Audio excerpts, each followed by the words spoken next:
Mount Baekdu, the mountain that shines with the history of the Korean Revolution, tells the great history of the leadership of Korea by Kim Jong-il, Chairman of the National Defense Commission of the Democratic People's Republic of Korea and Supreme Commander of the Korean People's Army.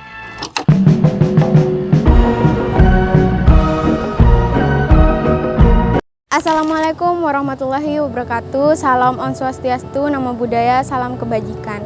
Sebelumnya yang kami hormati Ibu Murni Hermawanti Sitanggang, STH MTH, selaku dosen pengampu mata kuliah umum Pendidikan Pancasila serta teman-teman sekalian.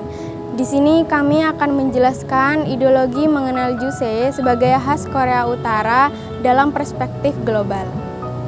Kenalkan, nama saya Putri Kamelia dengan NIM 2515105011160. Di sini saya akan menjelaskan latar belakang. Jadi, Korea Utara adalah salah satu negara di kawasan Asia Timur yang menempati bagian utara semenanjung Korea dengan Pyongyang sebagai ibu kotanya. Setelah meraih kemerdekaan, negara ini dipimpin pertama kali oleh Kim Il-sung pada masa kepemimpinannya di tahun 1950. Kim Il-sung memperkenalkan ideologi Juse.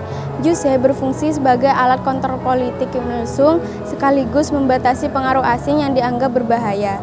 Di era globalisasi, Juse mengalami tantangan besar, sebuah isolasi internasional dan sanksi ekonomi.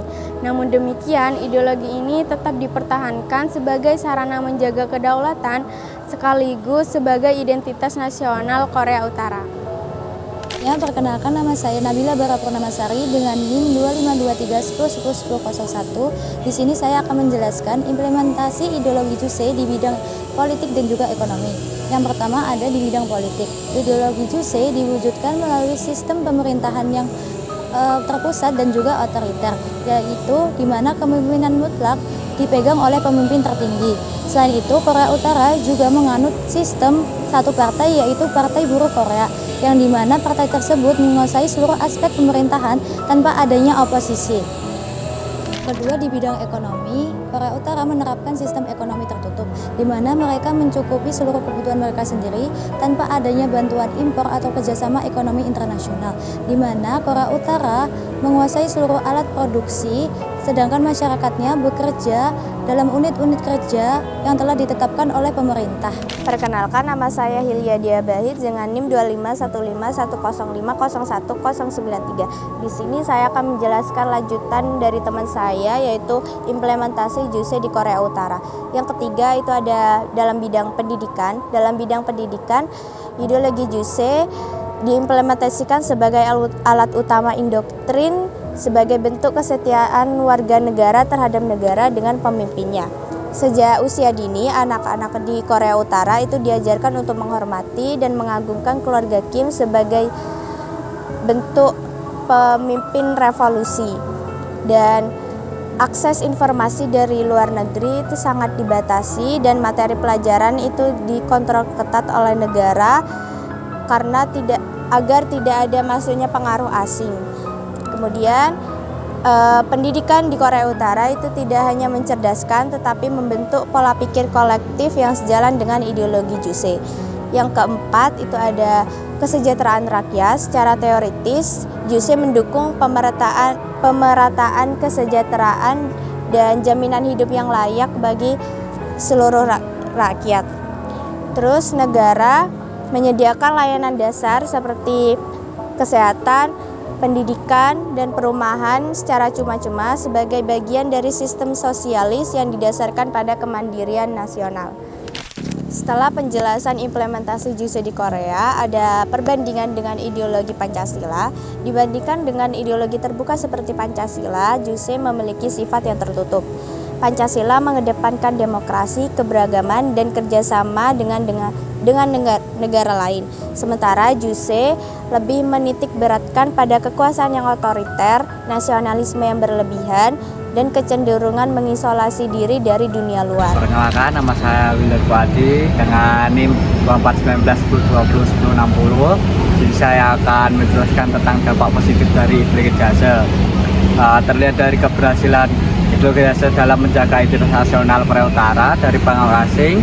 Ideologi ini menanamkan semangat kemandirian dalam berbagai aspek kehidupan, seperti mendorong rakyat untuk bergantung pada kemandirian sendiri, kebanggaan nasional, dalam menjaga kedaulatan negara serta merupakan rasa persatuan. Nama saya Ya, Ditra Bella dengan NIM 24 19 10 20 11 05 dari Fakultas Teknik. Di sini saya akan membacakan dampak negatif dari penerapan JUSI. Penerapan JUSI juga menimbulkan dampak negatif. Prinsip kemandirian yang terlalu ekstrim membuat Korea Utara terisolasi dari dunia internasional, baik di dalam diplomasi, perdagangan maupun teknologi.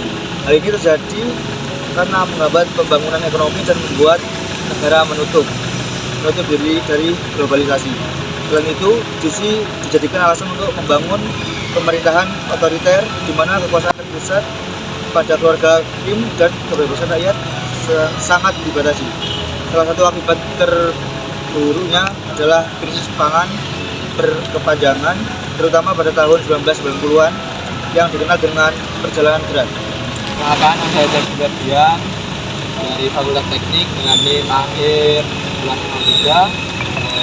Di sini saya akan menjelaskan kesimpulan dari teman-teman kita yang dijelaskan di atas tadi. Secara umum, JUSI itu menjadi dasar identitas politik dan sosial Korea Utara dengan menerapkan kemandirian penuh. Ideologi ini berhasil menjaga solidaritas nasional dan identitas negara, tapi juga memunculkan masalah serius seperti keterasingan internasional, krisis ekonomi, serta pembatasan kebebasan rakyat. Jadi meski JUS menunjukkan ketahanan nasional, ia tetap menimbulkan sisi negatif ketika dijalankan tanpa ketentuan dan kerjasama global.